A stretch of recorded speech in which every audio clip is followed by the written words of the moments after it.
menyingsingkan lengan baju dan dimulai yang 6 semester jadi 4 semester dapat bekerja. Dia jadi punya kemampuan, dia punya skill, lalu sudah terlatih kan.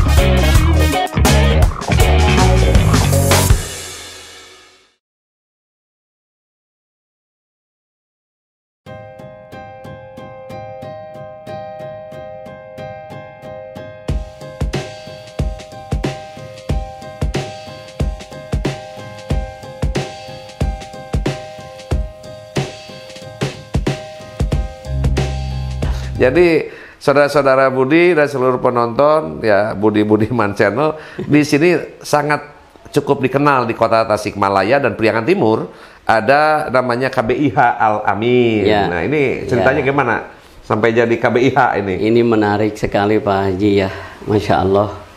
Memang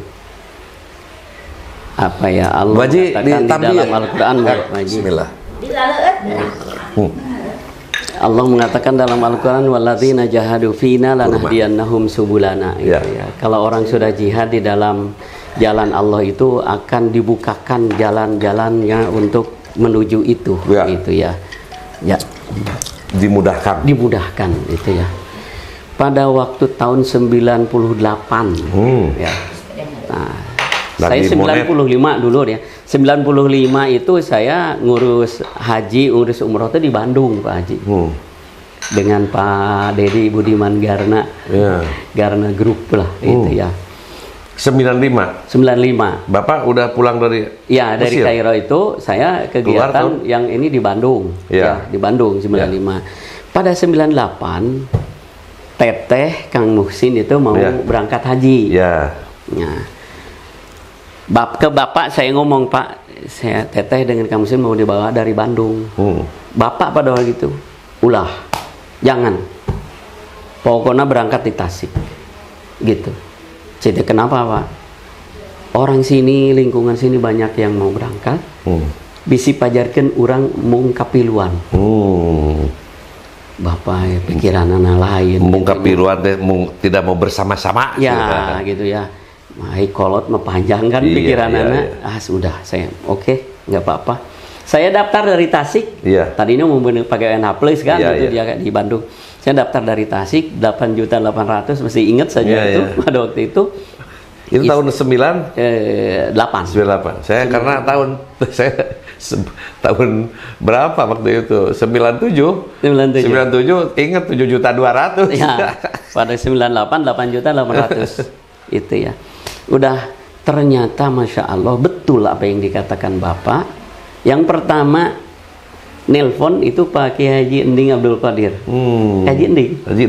Iya di sini. Di Romia. Betul. Jang, cina Ujang. Sebenarnya boleh berangkat ayeuna tahun ieu. Insya Allah cita Kang gabung jeung Akang, cina digabungkeun Akang rek milu cina. Gitu kan ya. Oh gitu monggo. Dengan grup Akang eta teh aya 57 kan. Digabung teh. 57. Waktu itu KBIH Al-Amin belum ada. Iya. Masih bimbingan manasik di kecamatan. Lah. Gitu ya. Dengan Pak Haji Makmun almarhum waktu itu. Ceritanya 98 berangkat.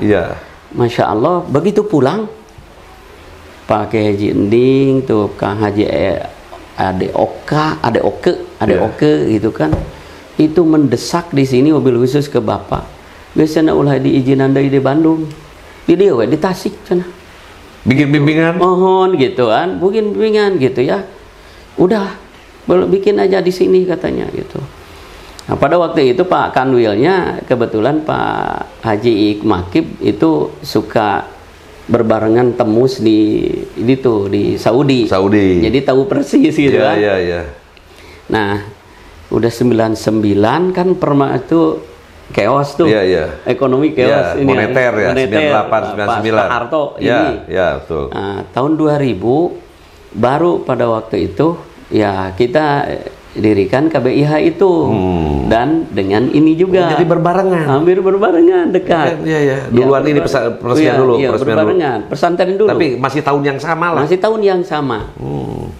Pada waktu itu Bapak bilang, ya kau kan lihat masyarakat seperti itu.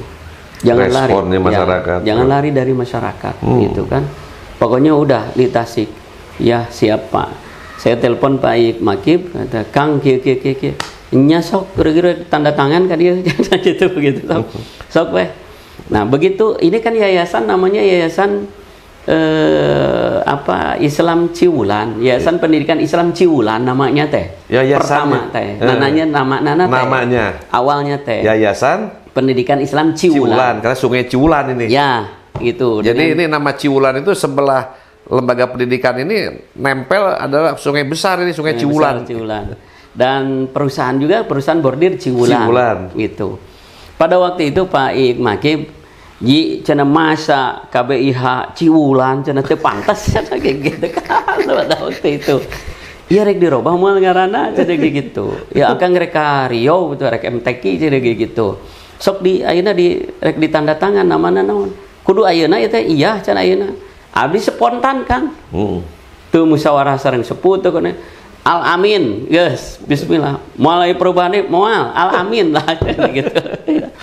Langsung ditanya. Dikejar tayang gitu.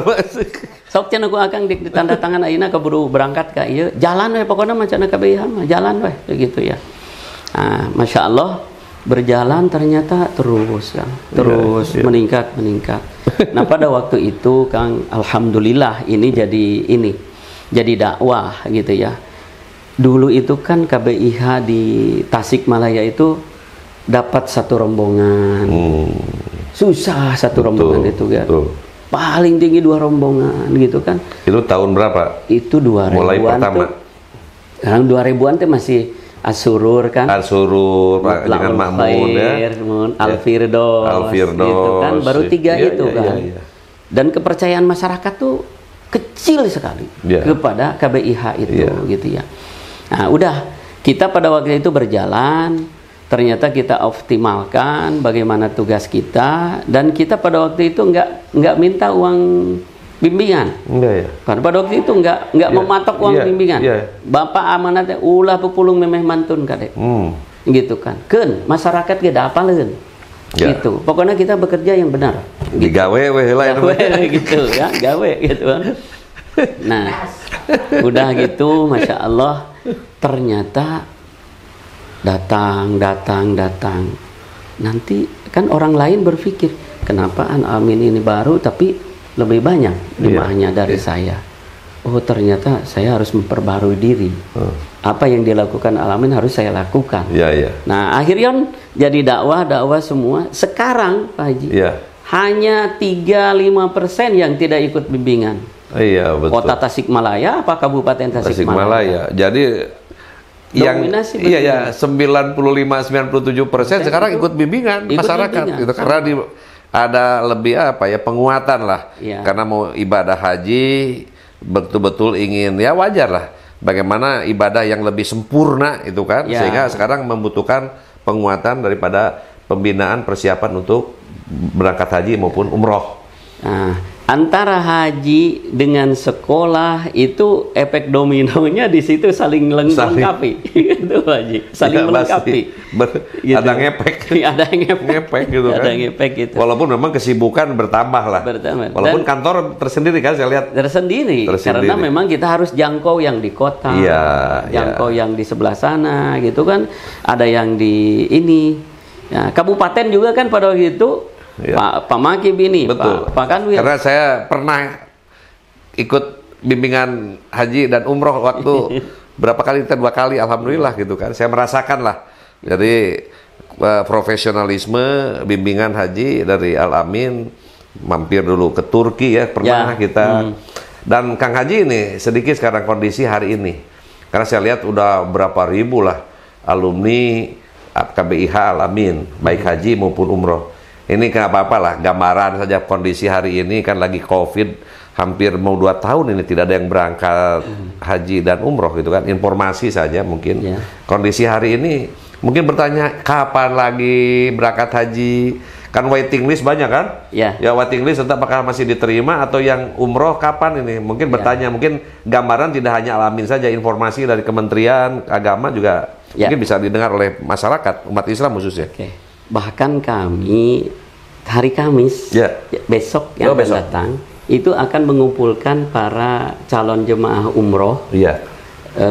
Dan jemaah haji sekaligus mau menginformasikan ini dan sekarang sudah keduluan ini informasi ini. Satu mungkin dari umroh dulu saya.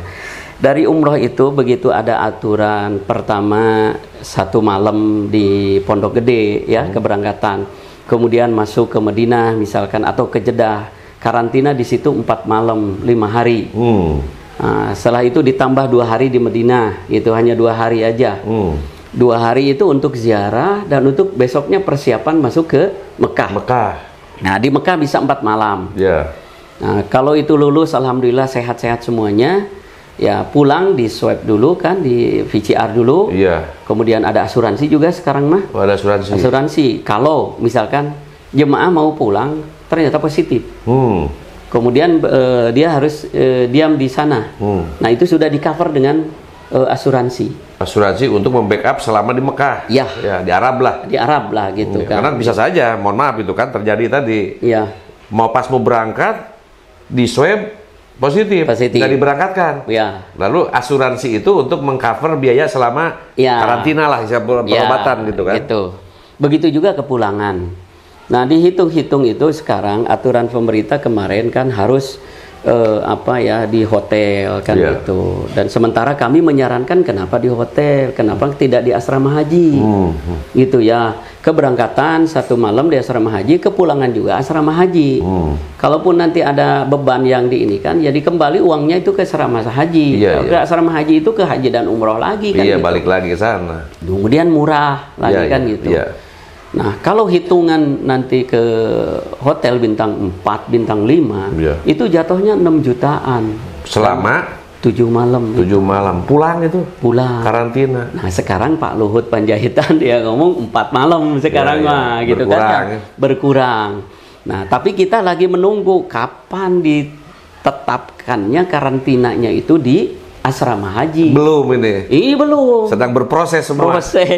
Proses gitu. Tapi secara nasional sudah ada yang berangkat sekarang? Ada. Sudah ada. Ada. Jadi berapa hari total sekarang mereka kalau umroh? Mereka itu gabungan. Nah, kemarin minimalnya 25-26 hari. Kemarin itu mereka. Yang biasanya karena 7 malam masih 7 malam kan. Betul. Biasanya 10 malam. 10 hari, 12 hari lah. 12 hari lah. Nah, kalau sekarang dengan 4 malam dirubah gitu ya kepulangannya, itu bisa 18 malam. 18. Akhirnya 20 hari lah. Bisa minimalnya 20 hari kan? Iya, mulai keluar rumah, masuk ke rumah 20 hari. 20 hari. Jadi 20 hari mah di Mekahnya berapa hari itu? Ya di Mekahnya hanya 4 malam. 4 malam. Di Madinahnya 2 malam yang kita bisa keluar, 4 malam karantina. Gitu. Cuma jadi hanya 6 hari yang efektif. Ya, 6 hari yang efektif. Nah gitu. Tapi ini kondisi yang memang semua sama ini. Ya, kita harus ikut aturan pemerintah. Ya. Artinya ya tetap walaupun di karantina di sana di tanah haram gitu kan, tetap kita masih walaupun di hotel kan bisa tetap merasakan ibadah. Saya mau sekarang ini mau posisikan jemaah itu bagaimana dengan menghadapi aturan pemerintah itu supaya dia enjoy, supaya dia ridho, ikhlas, gitu kan. Contoh misalkan di Madinah kita harus karantina 4 malam, anggap saja itu istirahat, mempersiapkan diri untuk mendekati Rasul Sallallahu Alaihi Wasallam dengan sholawat, dengan baca Quran, zikir gitu kan ya, di tanah suci. Itu memudahlah kita kita rekayasa. Dan bahkan itu jadi satu kurikulum baru gitu ya, untuk bagaimana jemaah itu bagaimana peranan sholawat di dalam kehidupan gitu ya, sebelum kita bertemu dengan Rasulullah gitu ya. Dia bersolawat juga selama 4 malam, ditargetkan misalkan harus berapa ribu gitu kan ya. Nah, itu mah istilahnya mudah. Yang mohon maaf yang susahnya itu nyiasatan di Indonesia. Naon rek punten apa yang mau dijual kan gitu kan. Di Indonesia udah masuk hotel gitu, udah sehat lagi ya. Mohon maaf ini kalaupun yang ke pemerintah lah, kalau kita sebagai ini usul lah dari masyarakat gitu ya. Kalau mereka di PCR ternyata negatif, kenapa nggak disuruh pulang saja? Pulang saja kan gitu. Ya kalaupun mereka harus hati-hati karantina di rumahnya, karantina di rumah masing-masing, kan gitu. Nah kalau mereka yang positif, monggo karantina. Gitu. Ini usulan ini kepada pemerintah. Kan gitu, ini usul. Walaupun mungkin ya pemerintah pertimbangannya apa, tapi yang namanya usulan kenapa tidak dipertimbangkan? Artinya memanfaatkan waktu dan harapan ini menjadi. Dan saya yakin dengan usulan yang diterima ini, para jemaah haji, jemaah umroh mendoakan keberkahan Indonesia maju, Indonesia bangkit gitu. Biar kedengaran para sama Pak Lalu Jokowi ini kalau ini hajian ini sampai hari ini nggak ditutup kalau yang daftar mah tetap. Itu pemerintah menganjurkan. Silakan daftar mah. Ya, bahkan sekarang ini Pak Haji akan dibuka pendaftaran sejak dini. Istilahnya itu tabungan haji, istilahnya itu. Sama BPKH sekarang ini, Badan Pengelola Keuangan Haji. Ada sekarang? Iya, sekarang itu ada. Jadi dia nanti sudah nabung, bahkan saya pada waktu itu saya usulkan. Begitu dia nabung, begitu dia dapat nomor porsi. Seharusnya supaya dia menarik gitu kan. Tapi rencananya katanya pada waktu itu setelah 25 juta baru dapat nomor porsi. Iya, memang 25 juta itu. Iya, gitu kan. Kalau menurut saya, kenapa? Ya, begitu dia nabung 2 juta, 3 juta, nih, Anda 18 tahun lagi, 20 tahun lagi, sudah ini. Nah, begitu 3 tahun lagi lah, keberangkatan, belum ada 25 juta, tagih. Tagih itu ke masyarakat. Anda sudah 3 tahun lagi nih. Yang 25 juta harus masuk. Itu. Nanti pas 3 tahun keberangkatan, kekurangannya lunasi, udah pasti. Saya yakin BPKH mau mengumpulkan uang dari jemaah, dari masyarakat, itu akan sukses. Akan sukses. Tapi kalau dikasihnya nanti udah 25 juta, wah uang saya kelamaan katanya. Ya, nabung gitu. aja bertahap, jadi motivasi lah. Jadi motivasi, gitu. Betul, Haji. Mereka kan sudah kena aturan, kena sistem kan.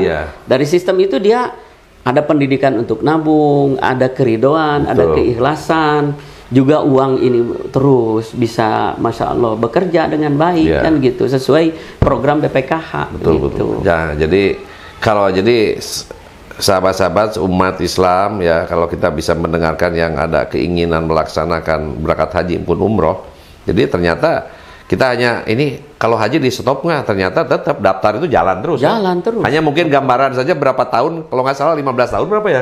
Kalau di kota sudah mau 20 tahun. Nah, ini khusus gini di kota Tasikmalaya, kalau daftar di kabupaten lebih lagi. Kabupaten lebih lagi. Kota Tasik 20 tahunan ini waiting list, tapi minimal lah kalau sudah daftar itu udah niat. Namanya umur kita juga tidak tahu, itu adalah Allah yang Maha Kuasa kapan, tapi minimal kalau kita sudah daftar haji, lalu ternyata takdir umur kita juga sebelum berangkat oleh Allah ternyata harus kembali kepada Allah, minimal itu sudah tercatat. Udah tercatat. Jadi kunci surga sudah dipegang sama dia. Dan ini yang menariknya aturan sekarang begini Pak Haji. Misalkan ada pendaftar, dia meninggal dunia. Kemudian dia tidak ambil itu, diganti dengan anaknya. Itu boleh sekarang ini diganti dengan anaknya, dan keberangkatannya sesuai jadwal orang tuanya itu. Jadi tidak daftar ulang kembali ke belakang, tidak. Meneruskan. Hanya ganti orang saja. Ganti nama saja. Nah, ini informasi ini juga penting lah. Karena kita hari ini semua menunggu sesuatu yang menjadi kebanggaan kan. Yang namanya umat Islam gitu kan, bagaimana menyempurnakan rukun. Rukun Islam itu bagaimana melaksanakan haji. Karena COVID-19 ini kan dari bulan Maret yang kita tahu 2020 sampai hari ini mau 2 tahun ini. Sudah 2 tahun ini masuk kita tahun kedua. Tetapi bagaimanapun inilah qadarullah ya. Tetapi saya yakin segala sesuatu ini pasti ada hikmahnya. Nah, ini mungkin sahabat-sahabat Budi juga di sini ada Mi kesepuhannya Mi. Alhamdulillah Mi masih hadir. Bangga. Saksi sejarah. Karena ini Mi ini istri daripada pendiri Bapak Haji Jarkasih. Bangga Mi mungkin masih bisa menyaksikan cita-cita mimpi Bapak almarhum ternyata lembaga pendidikan, lalu pesantren, perusahaan bordir yang selama ini dibangun dari MIH waktu bersama-sama almarhum, termasuk ada KBIH. Almarhum itu waduh keras. Iya. Keras sekali keinginan. Bahkan kuat ya, Pak. Kuat. Disiplin gitu kan. Nah, memang itulah kelebihan orang tua itu kan. Bahkan Pak Haji Budi kalau ini mah Masya Allah orang tua Bapak mah nggak kebagian bunga nah. Iyalah. Kebagiannya capeknya. Ya. Iya. Nah inilah kalau namanya orang tua tadi sampaikan, dan saya yakin almarhum ya sekarang di alam kubur insya Allah akan melihat anak-anak melanjutkan semua. Dan ini yang mengelola lembaga Yayasan Al-Amin, lalu juga yayasan di sini semua tidak siapa-siapa, semua adalah anak, ya kan, keluarga, semua kekuatan keluarga. Dan alhamdulillah semua berkumpul di komplek di sini, ya. Sehingga komunikasi lebih mudah, segala sesuatu mudah. Dan bersyukur hari ini, alhamdulillah masih ada mie ya. Orang tua berkah lah, doa ibu, mie Haji, Kang Haji, ya mungkin saya berterima kasih karena bisa hadir silaturahmi hari ini, berkah bagi kami dan berkah bagi masyarakat dan umat, bahwa kita bisa sharing lah. Karena bagaimanapun ini berbagi ilmu, pengalaman, walaupun lembaga pendidikan ini relatif masih muda kalau dibandingkan banyak pesantren. Di Tasik ini ada sekitar kurang lebih 300 lebih pesantren. Ya alhamdulillah. Ya, nanti juga akan berkunjung di beberapa pesantren-pesantren yang baik kenamaan, yang telah menghasilkan santri-santri berkualitas. Dan alhamdulillah ini salah satu juga contoh Yayasan Al-Amin yang lebih komplit. Ada lembaga pendidikannya, ada pesantrennya, ada unit usahanya, lalu ada KBIH-nya. Dan ini mudah-mudahan menjadi motivasi bagi seluruh umat dan menjadi kebanggaan kita. Hatur nuhun Kang Haji. Ya. Mudah-mudahan berkah dan mungkin ada yang bisa disampaikan bagi jamaah ya teman-teman kita kaitan lembaga pendidikan, lembaga pesantren, dan silakan. Ya, terima kasih, Masya Allah. Pada hari ini saya mobil khusus mengajak kepada diri saya dan umumnya kepada pegiat pendidikan. Kita bagaimana menyiapkan generasi ke depan, gitu ya. Walaupun bagaimana kita harus jadi pemain, jangan jadi penonton. Bahkan kalau perlu kita jadi pelatih. Gitu ya, kita langsung jadi pelatih juga gitu ya. Bukan jadi objek saja. Bukan jadi objek saja gitu. Tapi betul-betul ya generasi yang sekarang kan ada tua, ada masa tua, ada masa pensiun. Nah, siapa yang mau berganti? Kita jangan sampai terus menyalahkan orang lain, mengklaim orang lain dan lain sebagainya sementara kita tidak mempersiapkan diri. Nah, bagaimana kalau jawaban kita itu menjawab permasalahan ini dengan mempersiapkan diri kita, mempersiapkan generasi penerus kita supaya berkualitas. Kenapa tadi Al-Amin ada program unggulan yang seperti tadi itu, ada program akselerasi yang 3 tahun jadi 2 tahun. Kemudian mereka diarahkan, dibimbing yang mau masuk ke depan, masuk ITB, masuk Unpad, masuk UGM, ahli teknologi, ahli semuanya, dia berbasis Quran dan berbasis sholat semuanya. Kalau saja satu pesantren di 200 pesantren atau ada 50 pesantren saja yang menyiapkan generasi itu, 1 tahunnya 120, 50 kali 120 artinya 6.000. 6.000 3 tahun, 4 tahun yang akan datang 6.000 orang akan mengisi Unpad, ITB, UGM, mengisi semua lini. Hatta yang bekerja dia basisnya Quran dan basisnya sholat. Masya Allah, karena ini Masya Allah Pak Haji Budi ya, Masya Allah ini keberkahan gitu, keberkahan mungkin dari semacam Pak Haji Budi menjabat sebagai wali kota juga. Jadi kita jadi tergiring untuk berpikir kenapa ini kita ini tidak berkualitas. Ternyata berkualitasnya itu dengan mendekati Quran dan rawatlah sholat, jagalah sholat. Itu pondasi kita. Jadi mari lembaga pendidikan kita ini sekarang membuat pondasi yang kokoh. Tentang bangunannya nanti ke depan mau seperti bangunan Cina, bangunan Jepang, bangunan Spanyol, bangunan Saudi, bangunan Eropa, monggo.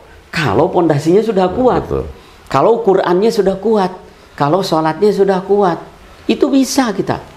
Masya Allah, insya Allah bisa ini. Nanti 10 tahun yang akan datang, 15 tahun yang akan datang, Masya Allah. Alhamdulillah. Insya Allah gitu kan. Lembaga pendidikan semuanya mengarah ke sana. Ayo kita berkualitas. Ayo kita maju. Dan insya Allah semuanya fasilitas dari Allah akan tunduk kepada kita. Ya. Artinya kita akan ditolong. Kalau kita kurang akan dicukupkan. Kalau kita lemah akan dikuatkan. Kalau kita sakit akan disembuhkan oleh Allah Subhanahu Wa Taala. Ya. Dan terima kasih ini ke Pak Haji Budi. Sama-sama kan. Masya saya yang terima kasih. Alhamdulillah semuanya. Alhamdulillah. Turun semuanya. Dan ini mudah-mudahan jadi inspirasi. Amin. Jadi inspirasi Pak. Gitu. Bahkan ke Pak Kanwil saya sempat ngomong. Ke Pak Wamenag. Pak Wamenag sudah kesini kemarin. Wakil Menteri Agama dengan Pak Kanwil. Pak Kanwil saya bilang kalau ada di Jawa Barat 1000 yang berpikiran seperti ini, artinya 1 tahun ajaran 1000 kali 120 ribu menyebar gitu. Betul. 10 tahun kali 10 tahun itu berapa? Betul. Udah selesai itu. Kita sila ipis aja di alam kubur nanti. Alhamdulillah. Atur nuhun, jazakumullah jaza. Sami-sami terima kasih. Alhamdulillah. Sahabat-sahabat Budi, alhamdulillah kita tadi mendengarkan sangat luar biasa lah pesan-pesan. Artinya kehidupan ini tidak hanya urusan dunia aja, tetapi keseimbangan. Kalau bicara hablum minallah, hablum minanas, keseimbangan urusan dunia dan akhirat. Ekonomi dulu atau bicara ini seimbang tadi.